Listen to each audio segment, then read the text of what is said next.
Assalamualaikum warahmatullahi wabarakatuh. Baik, perkenalkan nama saya Nur Karima. Di sini saya akan mempresentasikan materi saya yaitu tentang konstitusi.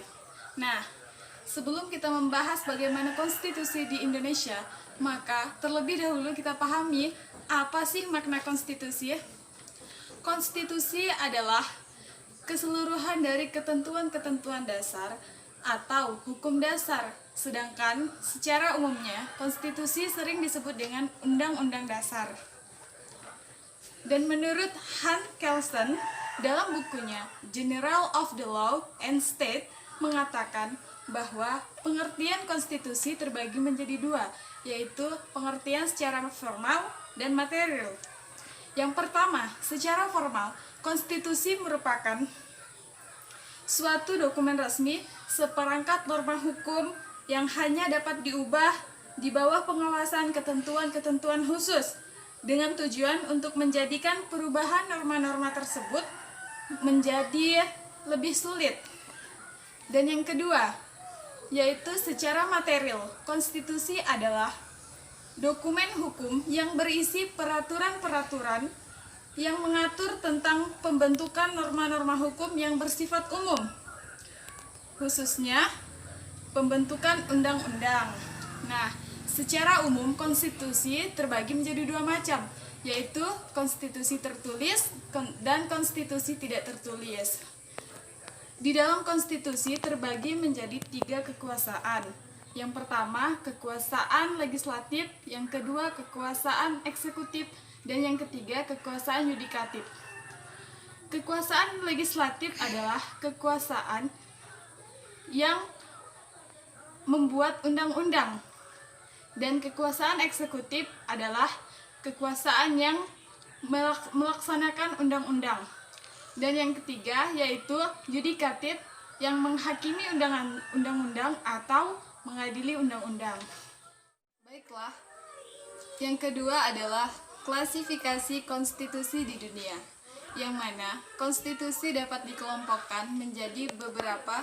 Yang pertama yaitu konstitusi tertulis dan konstitusi tidak tertulis, yang mana konstitusi tertulis adalah konstitusi yang dituangkan di dalam sebuah dokumen resmi, sedangkan konstitusi yang tidak tertulis adalah konstitusi yang tidak dituangkan di dalam dokumen resmi atau tidak memiliki derajat tinggi. Dan yang kedua adalah konstitusi fleksibel dan konstitusi rigid. Yang pertama, konstitusi fleksibel, yaitu cara pengubahannya sangat mudah atau tidak dipersulit. Yang kedua, konstitusi rigid, cara pengubahannya agak sedikit sulit atau sangat sulit. Dan selanjutnya adalah konstitusi derajat tinggi dan konstitusi derajat rendah. Maksud dari konstitusi derajat tinggi ialah konstitusi yang mempunyai sifat kedudukan yang paling tinggi dalam negara dan berada di atas peraturan perundang-undangan yang lain. Sedangkan konstitusi yang tidak memiliki derajat tinggi atau derajat rendah ialah konstitusi yang tidak memiliki kedudukan yang tinggi atau tidak memiliki derajat yang tinggi. Yang selanjutnya adalah konstitusi serikat dan konstitusi kesatuan. Klasifikasi yang berkaitan erat dengan bentuk suatu negara. Artinya, jika bentuk negara tersebut serikat, maka konstitusi tersebut juga serikat.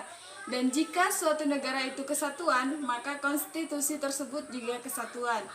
Dan yang terakhir adalah konstitusi sistem presidensial dan parlementer. Adapun ciri-ciri pokok sistem pemerintahan presidensial, yang pertama yaitu di samping mempunyai kekuasaan nominal sebagai kepala negara, presiden juga sebagai kepala pemerintahan. Dan yang kedua, presiden tidak dipilih oleh pemegang kekuasaan legislatif, tetapi dipilih langsung oleh rakyat. Dan yang ketiga, presiden tidak termasuk pemegang kekuasaan legislatif. Dan yang keempat, presiden tidak dapat membubarkan pemegang kekuasaan legislatif. Dan selanjutnya yaitu sistem pemerintahan parlementer yang mempunyai ciri-ciri sebagai berikut. Yang pertama, kabinet yang dipilih oleh Perdana Menteri dibentuk atau berdasarkan kekuatan-kekuatan yang menguasai parlemen. Dan yang kedua, para anggota kabinet, mungkin seluruhnya, sebagian anggota parlemen. Yang ketiga, Perdana Menteri bersama kabinet bertanggung jawab kepada parlemen. Yang keempat, kepala negara dengan saran atau nasihat Perdana Menteri dapat membubarkan parlemen dan memerintahkan diadanya pemilihan umum. Dan yang ketiga adalah klasifikasi konstitusi negara Indonesia. Indonesia mempunyai konstitusi atau perundang-undangan dasar di mana ia digunakan sebagai dasar pembuatan undang-undang atau peraturan. Baiklah, yang ketiga yaitu klasifikasi konstitusi di negara Indonesia. Indonesia merupakan konstitusi atau perundang-undangan dasar di mana ia digunakan sebagai dasar pembuatan undang-undang atau peraturan di bawahnya, yakni Undang-Undang Dasar 1945. Undang-Undang Dasar atau Konstitusi Negara Kesatuan Republik Indonesia telah ditetapkan atau disahkan oleh Panitia Persiapan Kemerdekaan Indonesia atau PPKI pada tanggal 18 Agustus 1945, yakni sehari setelah kemerdekaan Indonesia. Pertama, Undang-Undang Dasar 1945 sebagai konstitusi negara Indonesia termasuk ke dalam konstitusi tertulis. Kedua, Undang-Undang Dasar 1945 memiliki ciri-ciri pokok berupa mempunyai kedudukan dan derajat yang lebih tinggi dari peraturan perundang-undangan yang lain. Yang ketiga, yang dimaksud dengan konstitusi derajat tinggi ialah konstitusi yang mempunyai kedudukan tertinggi di dalam suatu negara. Yang keempat, bentuk negara Indonesia dapat digolongkan sebagai negara kesatuan. Yang kelima, negara dengan sistem pemerintahan presidensial memiliki ciri-ciri, yaitu yang pertama, presiden mempunyai kekuasaan sebagai kepala negara dan berkedudukan sebagai kepala pemerintahan. Kedua, presiden tidak dipilih oleh pemegang kekuasaan legislatif, akan tetapi dipilih langsung oleh rakyat. Ketiga, presiden tidak termasuk pemegang kekuasaan legislatif. Keempat, presiden tidak bisa membubarkan kekuasaan legislatif.